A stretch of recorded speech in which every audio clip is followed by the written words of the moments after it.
ngiyayikhetha inkosi yasePhakameni. Baba khululi waba nosizi nangalo mzuzu Nkosi ngimi phambi kwakho, ngiyazicelela kuwo ingcwele ukuba Nkosi umthwala. Ngiyazicelela uNkulunkulu wakhokho bethu thandwa amaSamariya ukuthi Nkosi ngiguqule lapha ngilizwe Nkosi izwi lakho.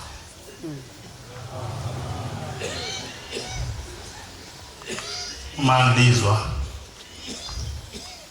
nabangcwele abakhona lapha eParadise bazolizwa.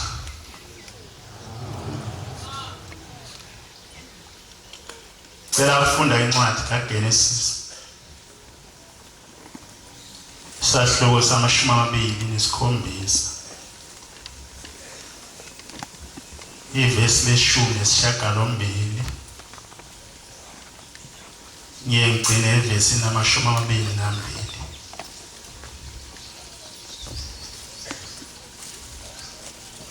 Waya uyise wathi, Baba, wathi ngilapha. Wathi ngubani wena ndodana yami? Wathi uJakobe kuyise, ngingu-Esawu izibulo lakho.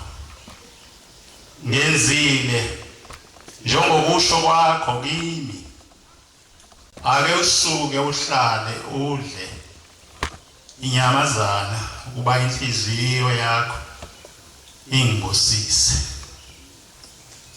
Wathi uIsaka indodaneni yakhe, usheshe ngani kangaka kuyithola ndodana yami? Wathi ngokuba uJehova uThixo wakho uyenze ize phambi kwami.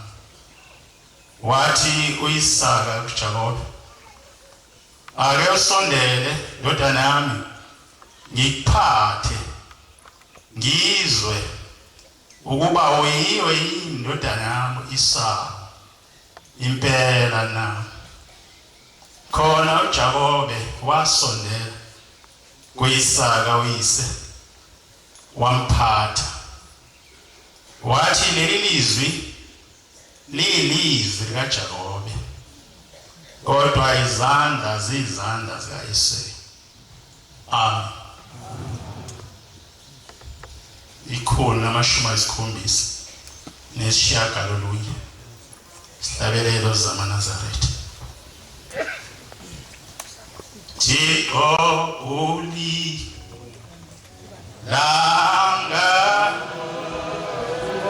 lethu,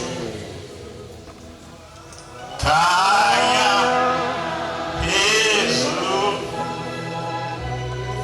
kwethu sonke,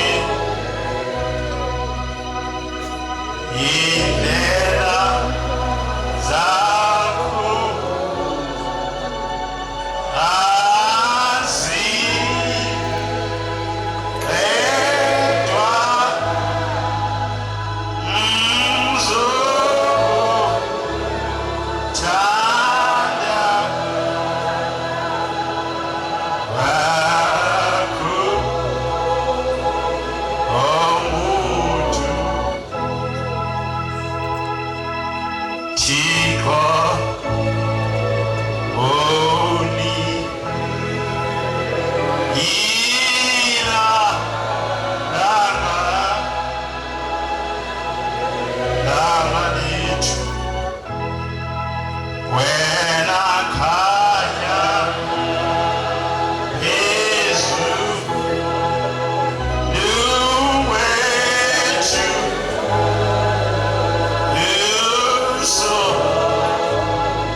Esau noJakobe babezalwa ngoRebecca. Labantwana ababili bazalwa ngesikhathi esodwa, baba ngamawele. Leli wele edala uma bekhula baba nemikhuba ehlukaneyo. Leli wele edala lathanda ukuhlala ehlathini laba umzingeli. Leli encane lahlala eduze kanina, waba umfana nje kanina. Bavama abafana abancane ukuba njalo. Unina wayesemthanda kakhulu lo mfana omncane. Ngesikhathi eseduze kayise uzoyikhuluma embiza, ubiza omdala uEsau. Uthi ngifuna ukukubusisa ngoba sengizohamba emhlabeni. Kodwa ngicela uyende uyozingela inyamazana. Ubuye nayo ungiphekele yona ngiyidle bese ngiyabusisa. Ngani nini yayizwa le ndaba. Wayesegijima ebamba lo mfana omncane. Kanani njengamanje ubaba wakho uzobusisa umfowenu, wena uzosala ungena lutho. Njengoba uzobusisa umfowenu nje, hambe welapha esibayeni ubamba amazinyana amabili ezimbuzi walethe kimi. Uthi lo mfana uzowenzani ma? Uthi ngifuna ukuwapheka kahle kuseyawathatha uyise phambi kababa wakho ngoba sabona emahlweni busufuka ukuthi wena awusiyi uJakobe nguEsau. Ma ngiyayisaba le ndaba okhuluma ngayo ngoba umfowethu umzimba wakhe ugcwele uboya. Mina nginabo uboya emzimbeni. Uma ubaba engithinta angabuza uboya uzamqalekisa. Uthi uRebecca isiqalekiso sakho mntanami siyakuba phezulu kwami.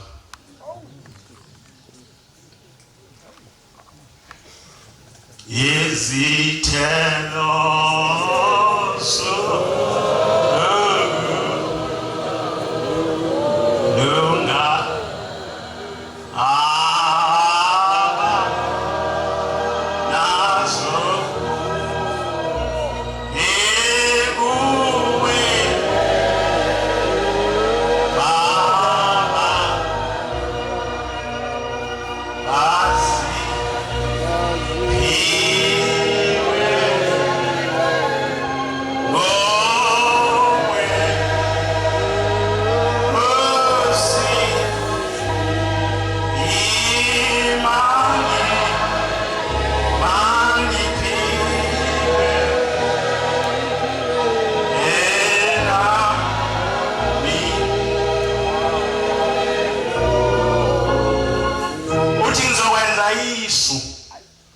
ngizothatha isikhumba sembuzi nisibophele ezandleni zakho.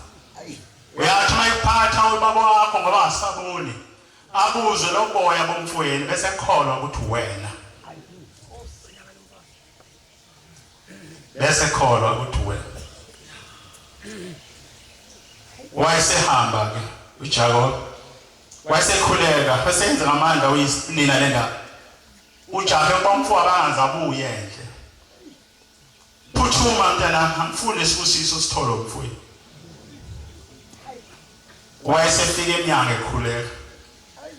Baba sengilapha. Uthi uyise ubani? Uthi ngindodana yakho Esau. Asho uthi ngindodana yakho uJakobe. Ngindodana yakho Esau. Sengenzile kubaba njengokungithuma kwakho. Ngilindele ukuba uvuke udle bese ungibusisa. Ithi le ndoda endala, mntanami kwenziwe yini ukuba usheshe kangaka uyithola inyamazana?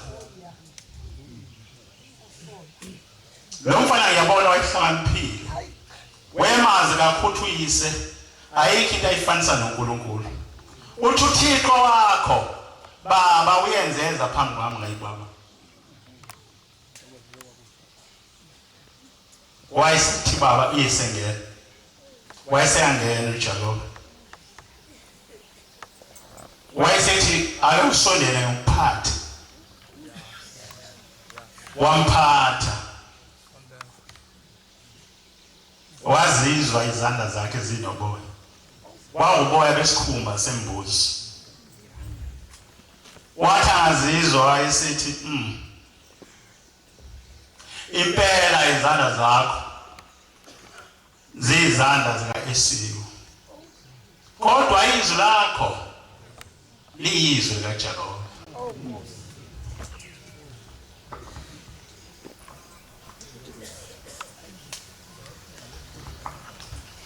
Sesiphambi kaNkulunkulu sembethe konke okumbathwayo mawuza uNkulunkulu. Abanye bambethe ingubo ezimhlophe, abanye bembethe nezihlaza ngaphezulu kwengubo ezimhlophe. Bazocela isibusiso uNkulunkulu wasekuphakame ophambi kwethu uThixo okhokho bethu.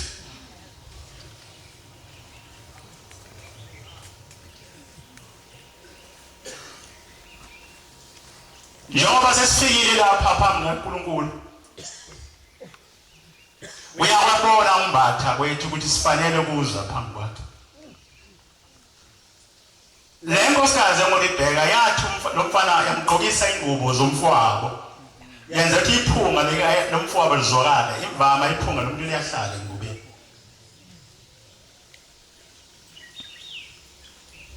Nathi sembethe siphelele sesiphambi kaNkulunkulu kodwa ngenzeke yini athi uNkulunkulu ophambi kwethu ngiyanibona ningamaNazaretha impela sekuphakameni kodwa mangilalela izwi lenu lizwi kaJakobe. Izwi lenu lisakuthanda ukuxabana, izwi lenu lisakuthanda ukuqamba amanga.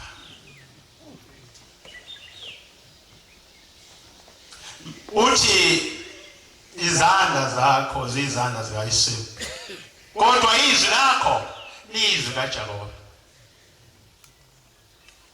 Asophikiswa yini izwi sesiphambi kaNkulunkulu?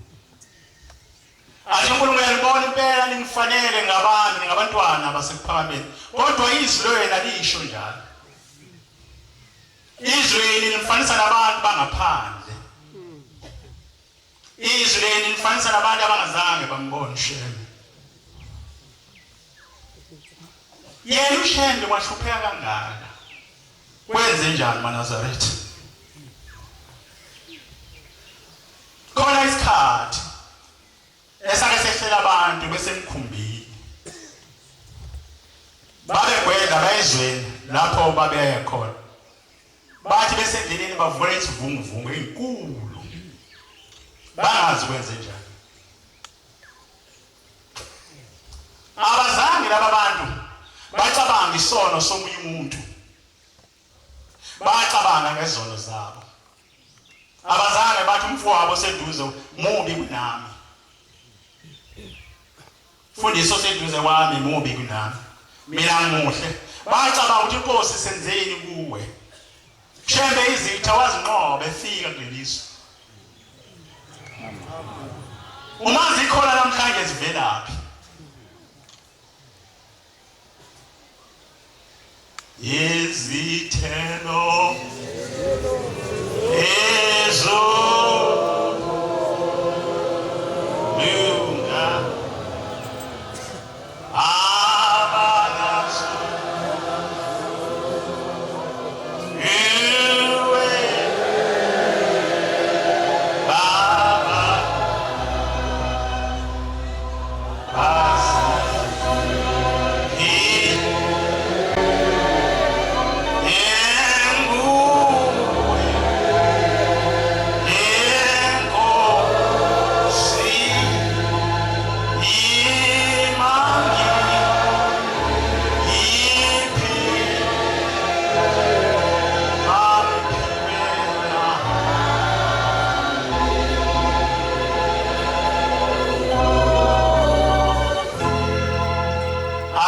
yini izwi kaJakobe?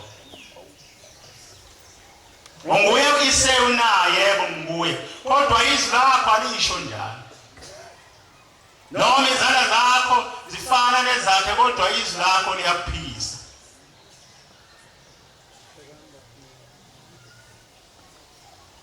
Ngiyacela abakhumbula abantu esafika nabo lapha eMatabetulu kuseyihlathi. Uthi konje inkosi nyaka izulu yafika iphetheni. Ngicela ke sikhumbuze ukuthi mayifika inyanga izulu kulesihlahla seMatabetulu yafika iphetheni. Hlamba ngisho ngoba mina ngangikho. Yafika yakhe itende yalibeka la elalimhlophe. Yalala kulo ngoba yengenayo indlu. Yafika iphetheni. Yafika kuphela iphethe umoya oyingcwele. Yafika phela iphethe ukuba uNkulunkulu. Yayisiba uThixo wethu, ayizange uba uThixo omunye umuntu.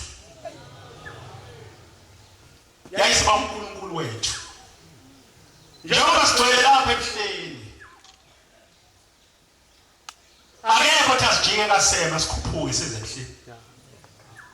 Maye imoto zigaqwe emjabheni ishona phansi. Akekho thi jikani manje likhupukele ebuhleni.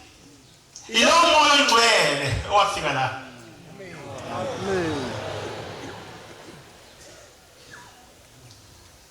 Ngiyathanda ukuba sisikhumbuze ukuthi wayengaphethe umuntu. Wayehambela yedwa nje. Sonke sizalwe lumzi. Nale thempele ayilenzela likhulu asakwazi ukungena khona. Wayelenzela likhulu ngaphezulu wonke amathempele angawabona ekuphakameni. Kodwa namhlanje asikwazi ukungena khona. Nkosi yamakhosi. Isizwe yazamela indawo ongacabanga ukuthi ngeke ziphele emhlabeni. Kodwa naye ngiyacabanga ukuthi iyothi iphele iminyaka emihlanu yobe isekhona yini. Ngoba abantu bonke ababhabhatiswa la ebuhleni baba ngaphezulu kwenkulungwane ngosuku.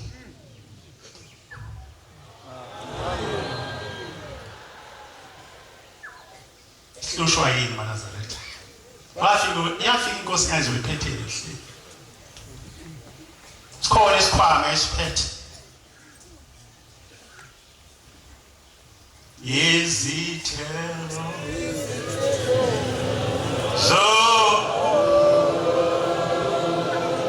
lunga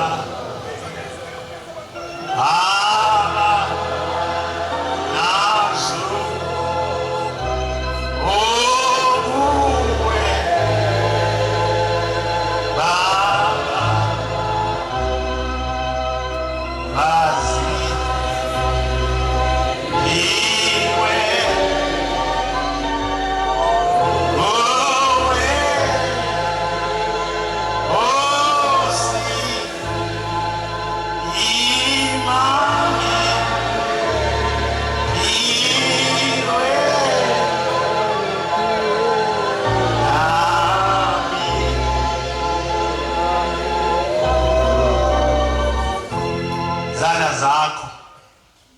zizandla zikaYesu. Kodwa izwi lakho lizwi kaJehova.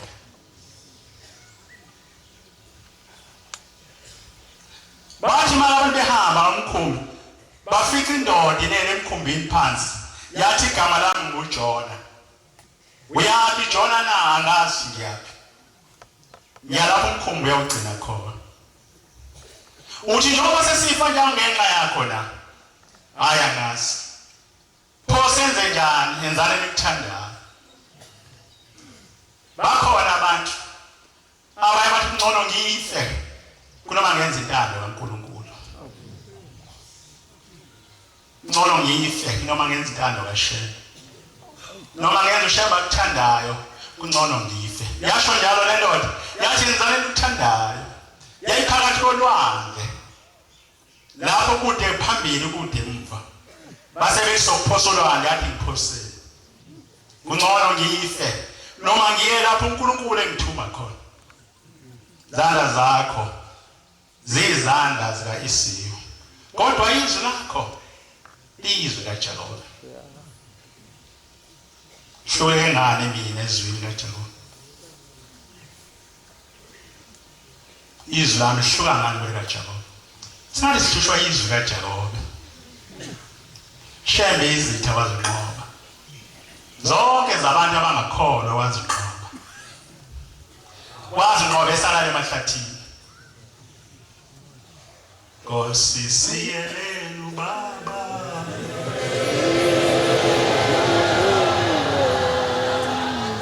Noma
imizi yabantu ikude ngoba kwangemizi angayazi bese phendla indawo alale.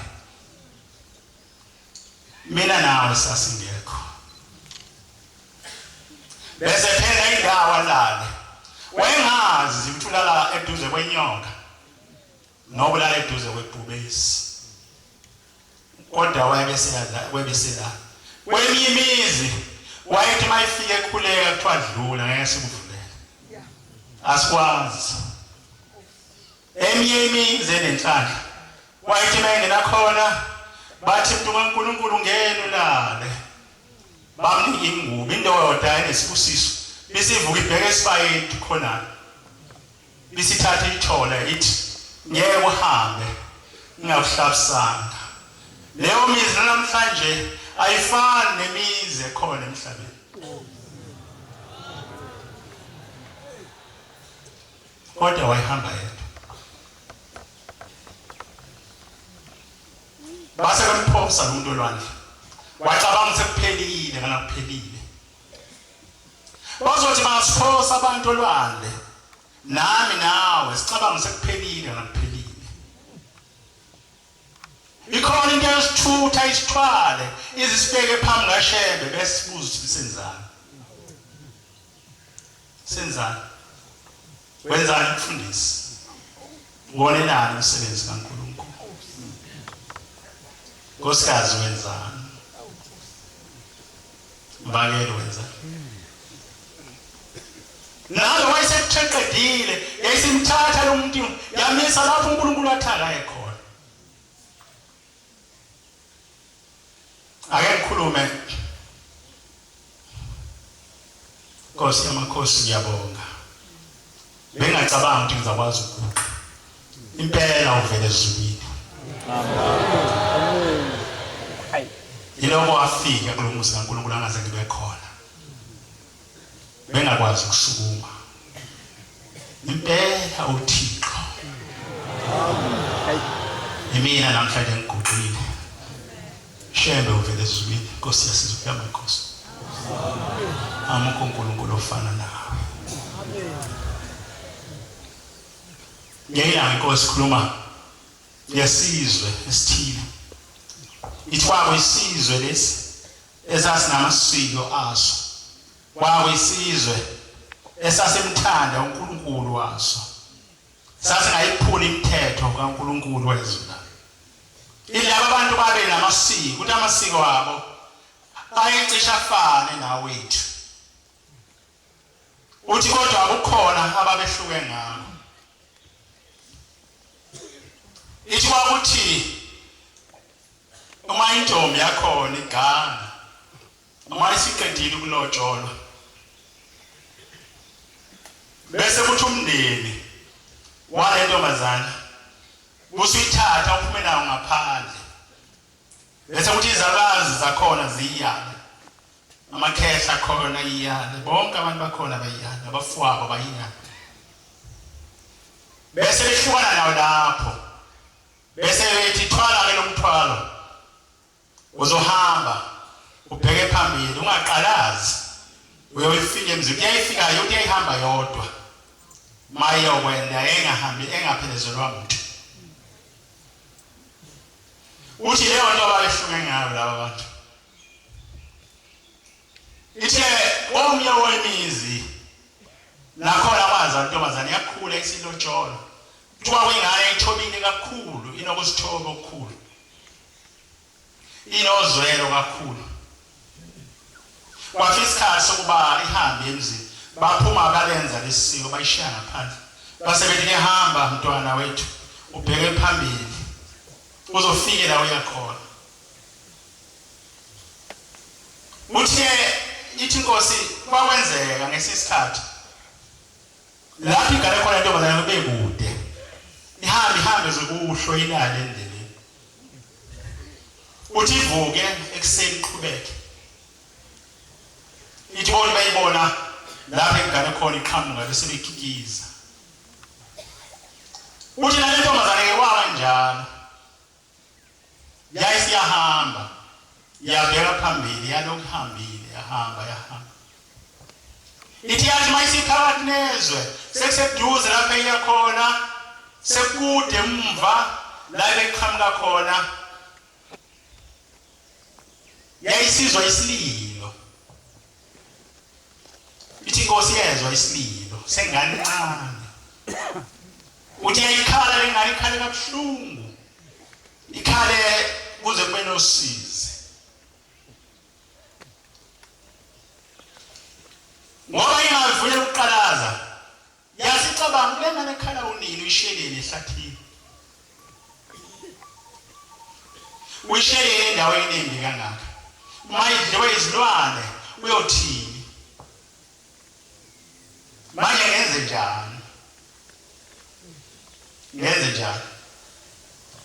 Ngishiyele ngani ikhala kanje? Ngihamba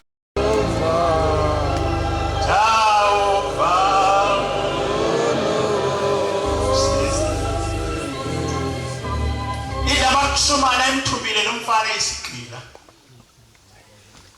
engamholi lutho esisebenzi. Athi mayisefuna ukumqeda aseyabuza ukuthi uthandani, yini ofuna uyithandayo sikwenzele yona. Wayesethi lo mfana, manje ngiphe isiqephana somhlabathi nami ngizilimele ngiyojabula kakhulu. Ayisethi amasumana ziyabonga, ayiseba nedili elikhulu ngalolu suku. Naye ambiza lo mfana kwaba khona, wayiqala ukuba sedilini yabo, wadla nabo, wajatshula, wayisimangalisa. Base belisasa mfana, sophuma nawe, sithanda kule plaza lonke elikhulu kangaka, usikhethele indawo oyithandayo. Yonke indawo oyithandayo ekhombayo sokunika yona. Base befuna ukumqeda.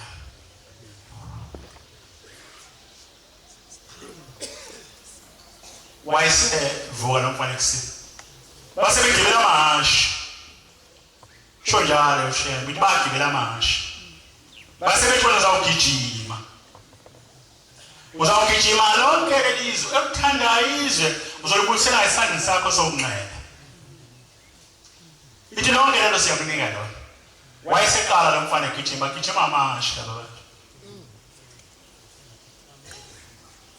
Bagijima eduze kwakhe bathi ngiyathanda lonke, bathi ngiyathanda. Base bethi leli ephesheya uthanda kanganani lona? Wathi lo uyathanda, base gijima ukuthi zungeze. Wasezungeza base bethi leli uthanda kanganani lona? Ithe inkosi wagijima lo mfana ekhethe indawo athi ayithanda, kwathi emini igazi laphuma ngeziqu zoboya. Waphuma iziqu zoboya, waseyangwa, wafa.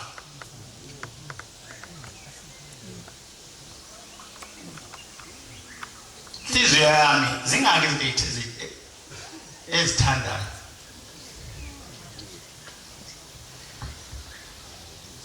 wathi uShembe senginike lo ngathi nami ngathi ngifuna lo ke manje wathi uShembe unika lo wathi ngathi sengane lo wathi sengifuna lo ke leli lizenzo ligijima bazogcina yini ngiqhuma iziqu igazi bese ngiyawa mphela ngoba uyangipha zonke insuku kodwa anginiki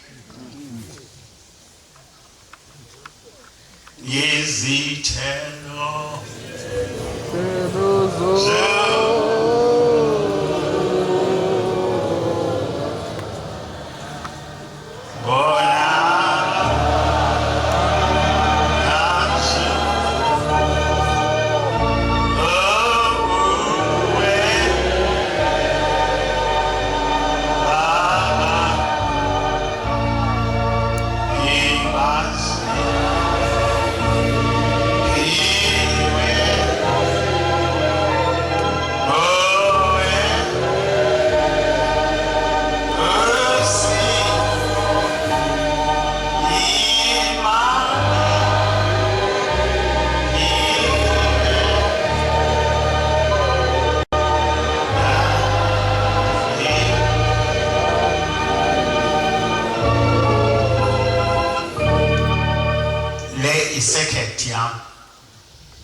isekhethi yami jajwa mdila isekhethi yami kusasa ngizothola sengaphesha ngomfula wenzani manje la hayi ufundisa umjada angazi ngizifika khohlwane namjada bhekani mina zikhona injalo ehlupha esontweni khona injalo ehlupha esontweni bese belwa abantu bebanga lezo zinto ngoba abantu babanga abantu bakashiya nina sengingaba mina nje noma sengingaba awusebenza bakho sengingaba sengiphethe sesokho sisaba sikwesabela ukusiphatha mama siphatha bengangilaleli ngizokhipha esontweni unamandla ukuthi uzosikhipha impela hayi meqhamuka khona esho umfundisi ekuseni hayi manje ngizoshembe ezweni lakini ngimzwile athinteka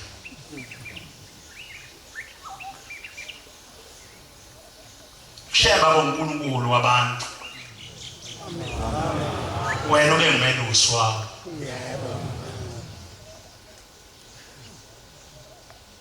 uNkulunkulu waphakade Nkosi yamakhosi yaphinda Nkosi ngithi isimangaliso uma izwe belazi akho umuntu engikhumbulayo emhlabeni owaya wasuka amakhosi emazweni awo ubamkhumbuza angazi noma kuJesu wakwenzeka angizwa lutho eBhayibhelini ngalokho kodwa akho umuntu engikhumbulayo emhlabeni okwawathi amakhosi ashiya ubukhosi boyisemkhulu azohlala azokhonza angikhumbuli muntu uyaqala ngoShembe emhlabeni Ingokushembe afika ngesithunywa sikaNkulunkulu wafika uThixo yilo nto uShembe emhlukanisa nezinto afika ngesithunywa sikaNkulunkulu wafika uThixo amen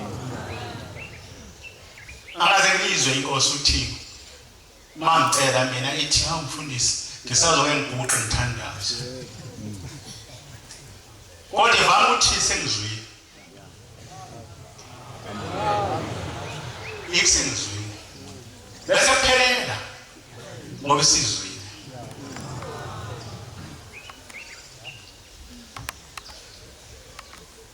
ngiyabonga nguwe ngiyabonga somnganisi ngiyabonga phungelihle ngiyabonga Thixo wezwe lakithi wade uhlale ezulwini izulu Nkosi ohlele kulo lalihle kunathi washiya weza kubantu ngeyilanga bayakuhlupha ngeyilanga bakumisa endleleni ziningi izinto ezizenzayo kodwa Nkosi usithethelele Hlosethi yinye njengoba sigcwele phambi kwakho ukuba sihlale Nkosi nawe ezulwini lakho asinalutho olunye sifuna ukuhlala sinazo izono phambi kwakho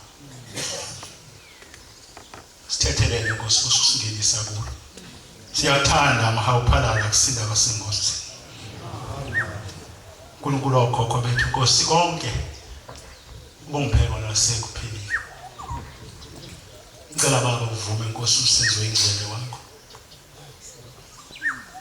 cabanga ukuthi ngikuzwile Nkosi khuluma nabantu bakho Nkosi ngiyacela ukuba bakuzwile Nkosi kusise enikuzwile amen.